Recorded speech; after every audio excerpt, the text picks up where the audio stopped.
अस्सलाम वालेकुम प्यारे दोस्तों, क्या हाल चाल है? ठीक ठाक हैं? उम्मीद करता हूँ सब खैरियत से होंगे। प्यारे दोस्तों, आज की वीडियो शहजादी ज़ेबुन्निसा के बारे में है।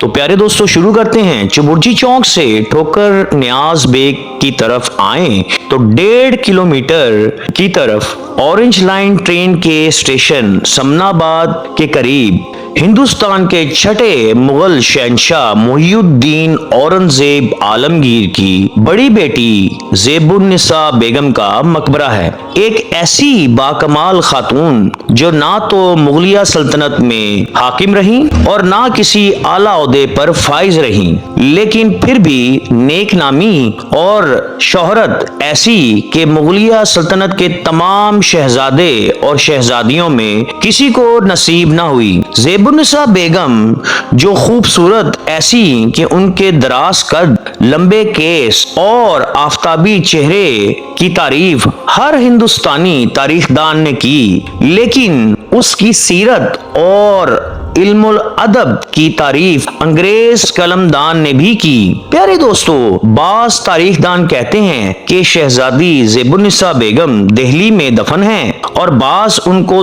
लाहौर में मदफून बताते हैं, जो मैं आपको यहाँ लेकर आया हूँ। प्यारे दोस्तों, ज़ेबुन्निसा का मतलब खातून की जीनत है।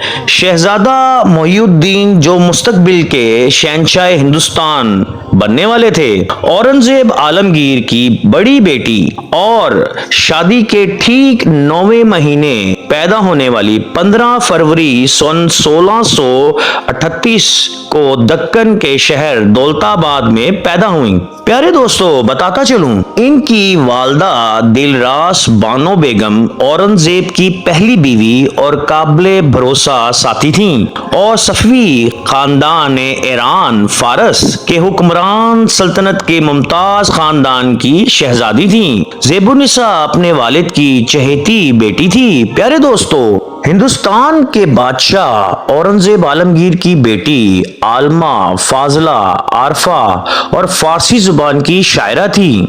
ज़ेबुन्निसा ने 3 साल के अरसे में कुरान मजीद हिफ्ज किया, फारसी, अरबी और उर्दू जुबान से काफी वाकफियत पैदा कर ली, फलसफा और अदबियात में भी काफी अबूर हासिल कर लिया। दानिशमंद, अदब दोस्त और शायरा परवर थीं, उनकी हमायत करती थीं। यही वजह है कि बहुत ज्यादा किताबें, रसाले और दीवान उसके नाम लिखे गए। उसके वालिद हर काम में उससे मशवरा लिया करते थे। शादी इन्होंने नहीं करवाई, 65 साल की उम्र में वफात पाई। प्यारे दोस्तों, ज़ेबुल मंशात और ज़ेबुल तफासीर किताबें उनके असासे में शामिल हैं। प्यारे दोस्तों, औरंगजेब आलमगीर ने दरबार की एक खातून उस्तादजा हाफिजा मरियम पर ज़ेबुन्निसा की तालीम की जिम्मेदारी डाल दी। ऐसा लगता है कि ज़ेबुन्निसा को अपने वालिद की जहानत और अदबी ज़ौक विरसे में मिला, क्योंकि ज़ेबुन्निसा ने हिफ्ज 3 साल में कुरान मजीद कर लिया और 7 साल की उम्र में हाफिजा बन गई। इस मौके को उसके वालिद ने एक जबरदस्त दावत और अवामी तातील के साथ मनाया। शहजादी को उसके इस बेहतरीन काम पर खुशी के तौर पर वालिद ने 30,000 सिक्के का इनाम दिया।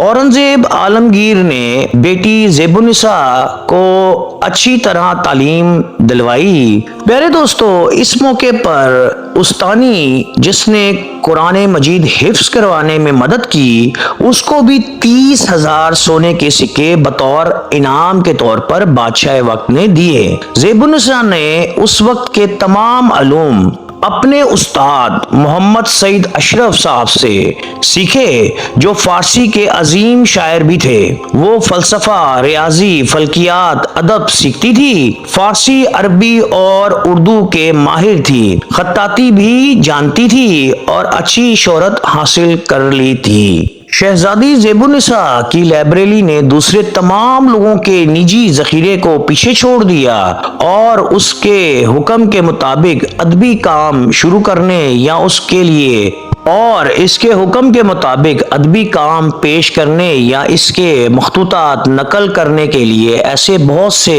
علماء کو آزادانہ تنخواہوں پر ملازمت دی گئی۔ اس کی لائبریری میں قانون، ادب، تاریخ اور ہر موضوع پر کام کیا جاتا۔ زیب النساء ایک نیک دل خاتون بھی تھیں اور ہمیشہ ضرورت مند لوگوں کو مدد کرتی تھیں۔ اس نے بیوہ خاتون اور یتیموں کی مدد کی۔ اس نے نہ صرف لوگوں کی مدد کی بلکہ ہر سال وہ حجاج کو مکہ اور مدینہ بھی بھجواتی تھیں۔ انہوں نے موسیقی میں بھی کافی دلچسپی لی۔ پیارے دوستو، میں بتاتا چلوں کہ بادشاہ وقت ان کو جو وظیفہ دیا کرتے وہ ہر چیز اور ہر پیسہ غریبوں میں خرچ کرتی اور شہزادی مہر النساء غریبوں کے لیے کھانے کا بھی بندوبست کرتی۔ پیارے دوستو، میں بتاتا چلوں کہ شہزادی زیب النساء 10 بہن بھائی تھے جن کا نام کچھ اس طرح۔ بھائیوں میں سلطان محمد اکبر، بہادر شاہ اول، محمد اعظم شاہ، محمد کام بخش، مغل محمد سلطان، اور بہنوں میں بدر النساء، زینت النساء، مہر النساء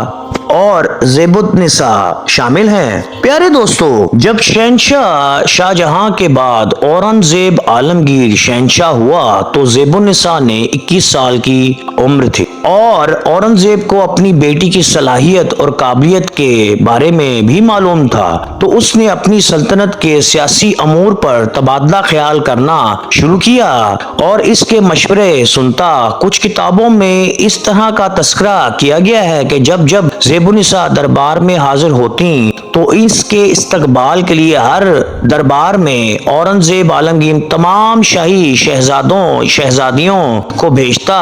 زیب النساء کی 4 دیگر چھوٹی بہنیں ہیں جن کا ذکر میں پہلے کر چکا ہوں۔ پیارے دوستو، کنہیا لال اپنی کتاب تاریخ لاہور میں کچھ ذکر اس طرح کرتے ہیں اس مقبرے کے بارے میں جس کا اب موضع نیا کوٹ کہتے ہیں۔ زیب النساء اورنگزیب عالمگیر بادشاہ کی بڑی بیٹی تھی، نہایت حسین، عاملہ، فاضلہ اور شاعرہ تھی۔ مطفی کا تخلص کہلاتی تھی۔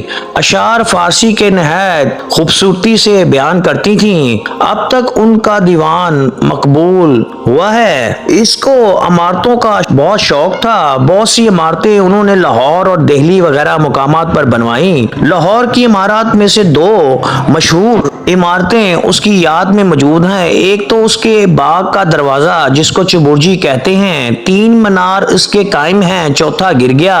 دوسرے باغ جس میں اس نے اپنا مقبرہ اپنی زندگی میں ہی بنوا لیا۔ پیارے دوستو، مزید کنہیا لال لکھتے ہیں کہ 4 دیواری اس باغ کی پختہ اور 4 عالی شان دروازے تھے۔ اب شمالی دروازہ اور دروازے کلاں شرق موجود ہیں۔ مشرقی دروازہ کلاں کے 4 گوشوں پر 4 برجیاں کانسی کا 12 در کی بنی ہوئی ہیں۔ دروازے کی وسعت اس قدر ہے کہ ہاتھی نما سواری آرام سے گزر جائے۔ پیارے دوستو، مزید کنہیا لال لکھتے ہیں کہ جب مہاراجہ رنجیت سنگھ کو حضوری باغ میں سنگ مرمر کی بارادری بنانے کا شوق ہوا تو اس مقبرے کا سب پتھر اتار لیا گیا۔ یہ مقبرہ مربع صورت کا بنا ہوا ہے اور ہر ایک پہلو میں 3 در ہیں۔ ایک کلاں محرابی اور 2 خرد مربع ہیں، یعنی چاروں طرف 12 دروازے محرابی شامل ہیں۔ پیارے دوستو، اگر آپ کو میری یہ ویڈیو پسند آئے تو برائے مہربانی میری ویڈیو کو شیئر کیجیے گا، لائک کیجیے گا اور اپنے بھائی عاطف کو مزید حوصلہ افزائی دیجیے گا کامنٹس کی شکل میں۔ تو تب تک کے لیے اجازت دیجیے گا۔ السلام علیکم ورحمۃ اللہ وبرکاتہ۔